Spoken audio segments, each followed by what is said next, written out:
Bonjour à tous, ici Théo Rousseau pour un petit exercice de prospective.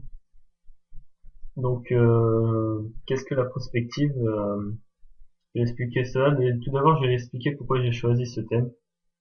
Donc, en récent, nous avons vu l'histoire des sciences, donc comment elles ont évolué, comment elles étaient dans le passé, et selon divers domaines. Donc, on a vu l'informatique, on a vu la physique-chimie, on a vu la science et de la Terre. On s'intéresse aussi à la philosophie, à la géographie, aux statistiques, et aux statistiques mathématiques, pardon. Donc, je me suis dit que je voulais continuer un peu dans ce sujet-là et voir comment ça pourrait évoluer dans le futur. Si vous avez pu, car c'est un domaine qui me plaît beaucoup. Donc voilà, exercice de prospective ou de futurologie. Donc. Et le terme principal sera vers la quatrième révolution industrielle. On peut l'appeler aussi vers l'ère numérique ou vers la fin de l'homme biologique. C'était des choix de problématiques qui se valaient tous. Donc je vais me concentrer ici surtout sur plutôt l'informatique, un peu l'informatique robotique, intelligence artificielle, un peu génomique. Je vais pas parler de géopolitique, d'économie, même si c'est des éléments importants. Enfin, je peux pas tout faire. Et enfin, surtout que de deviner la géopolitique, enfin, essayer de faire des prévisions sur la géopolitique, c'est un peu compliqué. Quand c'est la même chose pour tout ce qui est épidémie, par exemple, épidémie, catastrophe géoclimatique. Donc, c'est parti. Donc, mon axe majeur, donc, sera la quatrième révolution industrielle, comme je l'ai dit. Donc, nous avons déjà eu trois. Donc, avec la train vapeur en 1784, plutôt du côté de Royaume-Uni. La deuxième, électricité, la division du travail. Plus récente, donc, tout ce qui était IT, électronique. Et aujourd'hui, c'est ce qu'on appelle la singularité, donc le fait de regrouper les domaines. Donc, surtout au niveau des NDIC, nanotechnologie, biotechnologie, sciences de l'informatique et de la cognitive, des sciences cognitives, donc du cerveau. Et nanotechnologique, je rappelle l'infiniment petit, le 10 puissance 9. Donc, en partant, du coup, qu'on ait une grande connectivité, donc ça, c'est plus depuis 70, et donc ça permet de développer cet axe.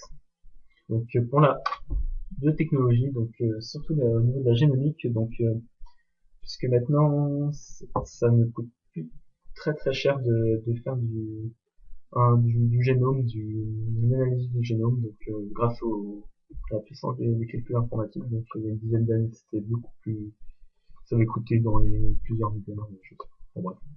Donc maintenant c'est quelques centaines, quelques milliers. Donc on peut imaginer quand dans le futur ça sera remboursé par la sécurité sociale, si elle existe toujours, euh, pour pouvoir déterminer nos prédispositions aux maladies. Par exemple, du coup c'est Angelina Jolie qui s'est fait retirer les seins dans une vasectomie. Car elle avait, du coup, je sais pas comment ça fait les calculs, mais elle avait 87% de chance d'avoir un cancer du sein, donc grâce à la génomique. Donc c'est comme c'est incroyable. C'est effrayant aussi, donc c'est par rapport au gène, je sais pas trop, le gène CR7, je crois que c'est, enfin, je sais pas trop, tout ce qui est transcription, tout ça, ça permet d'isoler un code du génome et du coup de le modifier, je crois. Voilà. Donc ouais, et puis du coup c'est assez, donc vous avez peut-être reconnu en bas à gauche une photographie une photographie, c'est la préface du livre Le meilleur des mondes de Adam Huxley. Crée une société futuriste, donc on peut la voir de deux façons, on peut la voir comme quelque chose de terrible ou ou au contraire de bien, de positif. C'est un point de vue qui est intéressant à partager. Donc dans le même domaine, bien sûr, pour Bienvenue à Gattaca. Très, enfin, du coup, moi j'ai vu le film, je sais pas si c'est des livres. Al de succès, je sais qu'il y a un livre meilleur des mondes. Enfin bon, donc pour Bienvenue à Gattaca, ce qui parle du coup de la génomique. Donc des enfants, du coup ils enlèvent tout ce qui est gène prédisposition aux maladies, par exemple, on le fait déjà un peu par exemple, c'est quoi, tout ce qui est malformation, maintenant enfin, on peut les enlever dès la naissance, on peut l'avorter, enfin, c'est juste un embryon, quoi. Donc voilà, donc société un peu je suis pas mal film, donc il y a un peu The Givers aussi qui est un peu dans le même style que une société un peu où ils consomment un peu comme du soma dans le meilleur des mondes, ça s'appelle comme ça. Donc Equilibrium aussi, je trouve ça ressemble pas mal. Donc pour en revenir un peu à l'ADN, par exemple les Chinois essaient enfin les Chinois en Chine quoi, essaient de séquencer les génomes des surdoués. Donc ça pose des problèmes aussi au final si c'est appliqué parce que ceux qui n'ont pas accès à cette technologie ou ceux qui refusent cette technologie se retrouvent au final se retrouvent au final défavorisés et quand t'as cela du coup on leur dira vous auriez qu'à vous n'avez pas à vous plaindre et il aurait, il aurait fallu appliquer les choses quoi. Donc on est quand même capable de faire des chiens plus musclés quand même, c'est quand même assez impressionnant ce qu'on est capable de faire. Donc c'est quand même des gros problèmes génétiques qui sont primordiaux. Donc du coup nous avons fait juste les deux technologies en fait. Oui. Donc ensuite les sciences cognitives.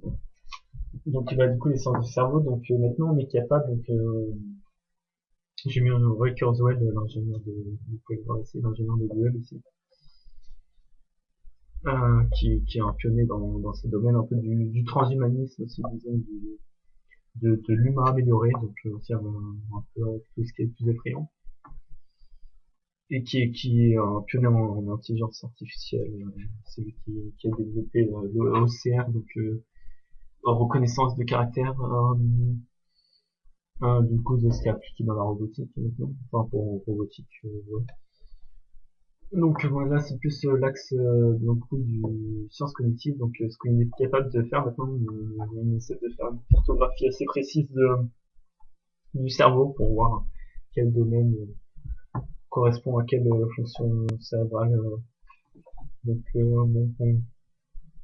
on est encore au début, même s'il y a quand même des choses assez incroyables. Par exemple, du coup sur cette photo, on voit une paraplégique, je crois bien, qui du coup qui arrive à actionner ce bras mécanique pour voir une vidéo, donc par la force de sa pensée, c'est un fou. Donc du coup à des électrodes implantés dans la boîte crânienne. C'est quand même assez incroyable. Donc c'est un peu c'est des synapses qui connectent les neuronaux qui en fait sont des un peu vus comme des champs électriques, hein, comme un peu comme on dit en SVT avec je crois hein, avec la non c'est pas ça avec la grenouille je sais pas si c'est ça du tout. Enfin bref, du coup voilà pour la science cognitive. Donc je vais faire une diapo, j'aurais pu en passer ça du coup pour Big Data pour dire qu'il y a de plus en plus de données,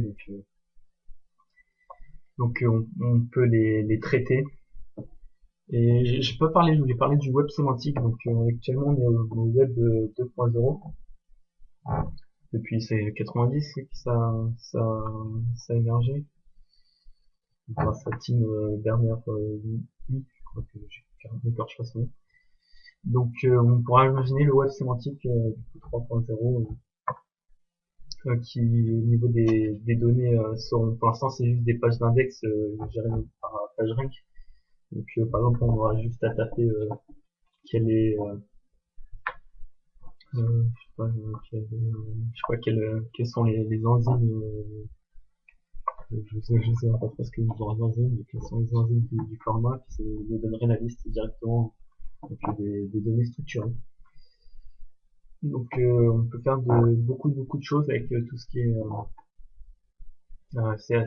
ces données quoi. Enfin c'est l'explosion, c'est un peu bah, de toute façon le regroupement de toutes ces choses qui permettent cela de l'explosion des calculs, donc de pouvoir se faire plusieurs données puis maintenant de chercher à les exploiter au maximum. Donc avec le problème aussi bah, du coup qui a fait ces données par un peu comme dans Facebook. De toute façon quand on dit quand le produit est gratuit, c'est que c'est vous le produit au final. Enfin, au niveau des publicités qui nous sont recentrées, enfin qui nous sont données. Donc voilà, j'ai mis l'IoT, l'Internet des objets, Internet of, je sais pas, j'en sais rien. Donc ça se fait de plus en plus. Donc par exemple avec Withing, la balance connectée, des trucs pour les cardio, pour faire du sport avec toutes les données. Donc on en revient ça, du coup là on revient à l'intelligence artificielle. Mais je voulais parler aussi bah, du coup que ça fait vraiment beaucoup de progrès. Donc l'intelligence artificielle permet de prendre des décisions parfois meilleures que les humains. On voit par exemple en bourse maintenant, enfin, du coup c'est des processus c'est stochastiques ou des choses du genre, enfin, des statistiques par rapport à des événements passés, etc. pour faire des prévisions futures.